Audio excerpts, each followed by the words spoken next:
I think what's changed is that more people are willing to listen to what psychology has to offer.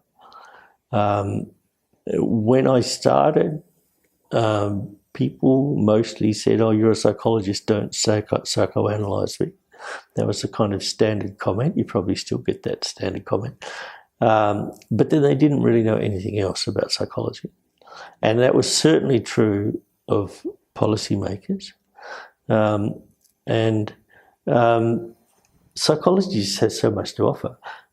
So whole new fields have arrived since things like behavioural economics, which didn't exist. But, who would have thought that the psychology of human behaviour would be relevant to the way they spend their money? It seems so obvious in retrospect. But economic models of the time didn't incorporate psychology. And through my role as president of the Psychology Foundation, we have tried to make it clear to policymakers, MPs, that psychology actually has a very broad range of things it can offer.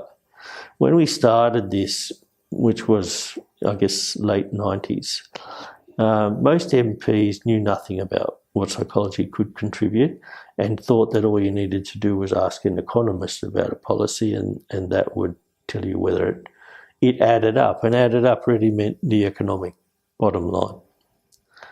Now they're much clearer that the way you can tell messages, you can send messages is really important. And they use that for good and ill, of course, but that's the thing about knowledge, it can be used in a lot of different ways. But they at least now recognise that psychology has a broad range of things it can offer. And you see it all over the place. It's now much more prominent in industry too, not just the kind of IO psychology that's about job design and management procedures, but it also now comes into design of human interfaces, the way that you might set up road systems have become part of what psychologists can talk about. So I really see exciting prospects because of this recognition that psychology has things to say about all of these areas. Now, we need to be careful as a discipline that we do actually say things that are well based in evidence and that we can support. And I think we're getting quite good at that. One of the things we've tried to do in the Psychology Foundation is to train up a cohort of people who are good at talking to policymakers about what psychology has to offer. We do that through the Science Meets Parliament meeting that's held every year. And so we are trying to build a cohort that can represent us more broadly, and hopefully in time that will pay off for all of us. But I think there is a much more acceptance of what we have to contribute and recognition that it's valuable information.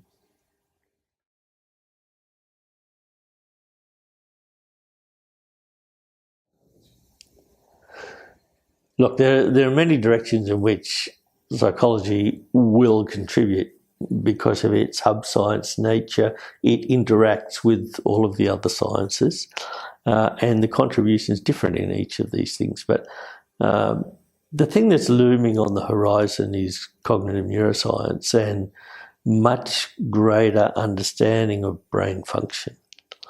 And it's a sleeper at the moment because a lot of the cognitive neuroscience you see reported in the news is actually old psychology, stuff we knew already. What's different is that they now have the tools to look at the neural underpinnings of those behaviours much more precisely. And they have some tools that allow them to manipulate those neural activity in a way that we couldn't do before. And that will increase the power of psychologists to understand behaviour and hopefully also to treat things when behavioural problems arise. It's only part of it, because a lot of this is still going to be social interaction. It's still going to be the way we talk to ourselves about the things we do. So you see the cognitive neuroscientists, claim too much from finding a cell that does a particular thing. But they are finding that, and that's likely to be relevant to the things that psychologists want to do.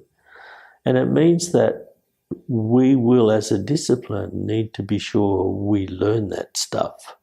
Otherwise, they're going to head off in a direction and do the things that we're trying to do, but without us. And so there's a challenge there for us, but the reward is that we'll be able to be much more powerful in what we can do. And so it's an exciting time, I think.